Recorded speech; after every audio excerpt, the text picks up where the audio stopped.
Okay, nasa harapan natin ngayon ang ultimate sports bike ngayon ng Yamaha na nasa 150cc category. So ito ang Yamaha YZF R15M. So sa mga nagbabalak maglabas ngayon ng R15M at wala pa kayong idea kung ano ba yung kayang i-offer ng motor na to. So tara, samahan niyo ako, alamin natin ang specs and features at alamin na rin natin kung magkano na ba yung presyo nito ngayon. Pero bago tayo magpatuloy, kung hindi pa kayo nakapag-subscribe dito sa ating channel, huwag kalimutang mag-subscribe at pindutin mo na rin yung notification bell para ma-notify ka pag may bago tayong upload. Meron din tayong Facebook page, paki-like and follow na rin. Maraming salamat mga tol.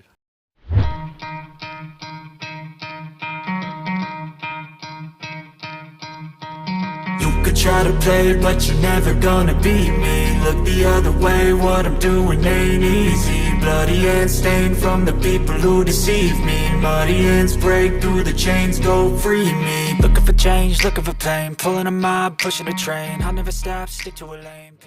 Talaga naman napakaangas ng sports bike na to, inspired dun sa big brother niya na R1M. And syempre sa unahan dito sa front end niya ay makikita natin dito yung itsura ng R7. At ang ganda rin talaga ng color combination na to, inspired sa trademark color ng Yamaha R1M. So bali yung tawag nila sa color na to ay Icon Performance. So makikita rin natin yung ganitong color combination dun sa MT-10 SP. At bukod sa forma at sa angas ng motor na to, loaded din ito ng mga advanced features na karaniwan lang natin makikita sa mga superbikes. So mamaya ay tatalakayin natin yan. Unang-una sa makina nito ay gumagamit ito ng 155cc engine displacement, liquid-cooled 4-stroke, single overhead cam 4-valve, single-cylinder fuel-injected engine na kaya mag-produce ng 14.2 kW at 10,000 RPM at max torque na 14.7 Nm at 8,500 RPM. At meron itong 6-speed manual transmission. At equipped na rin ito ng VVA o variable valve actuation kung saan between low to high RPM ay namamaximize ito yung power output niya. At the same time napapanatili nito yung fuel efficiency.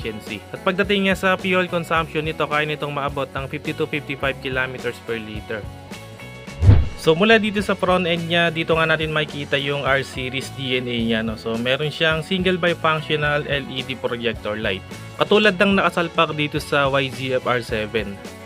So mula nga dito sa head cowling niya, dito sa front end yan, meron siya ditong wind visor, tapos clear yung finish niya. Then sa part na to meron tayong decals dito na item and meron ding blue. Then meron siyang R15M na naka-indicate dito. And dito naman sa side profile niya yan, black yung fairings niya dito, and meron siyang decals na R15M at may nakasulat din na quick shifter dito. So talagang ang ganda rin ng finish ng paint natin dito, no, glossy yung finish niya. And dito naman sa belly pan niya, meron din siyang decals dito na Yamaha. So balik tayo dito sa pinaka headlamp niya, no. So yun nga, ginamitan siya ng single bifunctional LED projector light dito. At ang lalong nagpaangas dito, ito talaga yung daytime running lights niya dito na parang nagmukha siyang mata. Talagang napaka-aggressive ng looks. At yung isa pang inspired sa R1M ito, yung parang pangil dito, no. So makikita rin natin yung sa front end ng R1M. At yung lalong nagpaangas dito, itong golden upside down fork niya, from KYB. So talagang nag-stand out yung kulay nito dito sa harapan. And syempre yun yan, naka-upside down fork na tayo dito. And then dito naman sa front fender natin, talagang napaka-sporty rin ang design niya. At syempre naka-indicate din dito, yung decals niya na ABS. And pagdating naman sa brakes dito sa front brake yan, naka-disc brake siya. Malaki mga tol yung disc brake niya dito. And meron siyang dual piston caliper. At ang maganda rito, equipped na ito ng ABS o anti-lock brake system. Kaya sigurado maganda na yung braking power nito. And dito naman sa front tire natin, may sukat naman itong 100/80 rim 17 and tubeless na rin yung ginamit na gulong dito. Pagdating naman dito sa side profile natin sa bandang likod, so ang astig ng design ng fairings niya dito, so yan, makikita nyo butas siya. So nakaganda yan dun sa aerodynamics niya. At meron din tayong decals dito na parang pakpak, then may naka-indicate din dito na VVA o variable valve actuation. And pagdating naman dito sa rear end niya, talagang napaka-sharp din ng design niya dito, Syempre inspired din ito sa mga sports bike ni Yamaha, tulad ng R6, ng R1, etc. So ayan, makikita nyo yung fairings niya, butas siya. And pagdating naman dun sa mismong tail light, LED na yung ginamit doon, and dito sa signal light, halogen bulb pa rin yung ginamit. And meron din tayo ditong ilaw para sa plaka. And dito naman sa upuan niya, talagang napaka-premium ng seat design niya, So meron siyang carbon finish na texture. And meron din siyang nakaburda dito na R15M, yan, napaka-premium talaga. So yung design niya, naka-step seat design siya, syempre sports bike. And dito naman sa mismong upuan ng rider, malapad din siya. Kaya lang sports bike syempre. Pag sinabak mo to sa long ride, sigurado sasakit ang puwit mo. Pagdating naman sa rear suspension natin dito, no, naka monoshock siya, and then ang nagustuhan ko dito yung aluminum swing arm niya. Malapad talaga siya, nagmukha talaga siyang big bike. At yung kulay nito ay silver din, kaya talagang bumagay din dun sa overall body color niya. Pagdating naman sa brakes natin dito, yan, naka disc brake din tayo dito with single piston caliper, at ang maganda rito mga tol, equip na rin to ng ABS o anti-lock brake system. At sa gulong naman dito sa likod, may sukat naman itong 140/70 rim 17, and syempre naka tubeless na rin to. Pagdating naman sa mga footrest natin dito, talagang napaka-premium din ng design. So alo yung ginamit dito, and then dito naman sa mismong tapakan naman ng rider, talagang napaka-sporty, ano, naka-aggressive position nga pala yung riding position ng rider dito. And syempre meron din itong sporty muffler design at silver din yung kulay ng heat guard niya.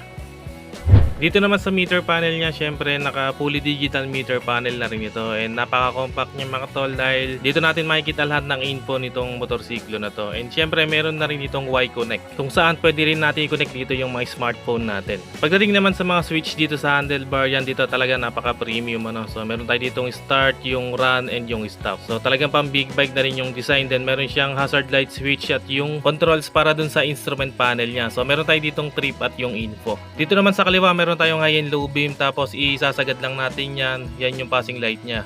And meron siyang turn signals at yung busina natin. And sa handle grip naman mga tol, talagang maganda rin yung ginamit dito, no? So yan yung handle grip niya. Then sa clutch lever, malambot lang siyang pigain, kaya siguradong hindi kagad makangalay dito. Pagdating naman dito sa tangke niya, yan, napaka-premium din ang design, ano. Tapos meron pa siyang decals dito na Yamaha Motorcycle Connect, and dito naman yung pinaka 3D emblem niya na R15M. So napaka-premium din. And meron siyang kulay dito na black na line and blue. And dito naman sa gilid, meron tayo ditong emblem ng Yamaha, no. Tapos meron pa siyang mga gills dito, no. So nakadagdag din yan doon sa aerodynamics niya. And pagdating naman sa sukat ng tangke nito, ay meron itong 11 liters fuel tank capacity. And sa susian naman niya, ginamitan siya ng mechanical key shutter. Pagdating naman sa seat height nito, medyo may kataasan din. May sukat itong 815mm at yung ground clearance niya ay 170mm. Then meron itong timbang na 140kg. And para naman sa mga advanced features mga tol, yung makikita natin sa mga superbikes, ano. So sinalpakan ni Yamaha to ng quick shifter, naka traction control system na din, at meron na rin itong assist and sleeper clutch. At yun nga, naka dual channel ABS na rin ito for safety braking at sa mas magandang braking power.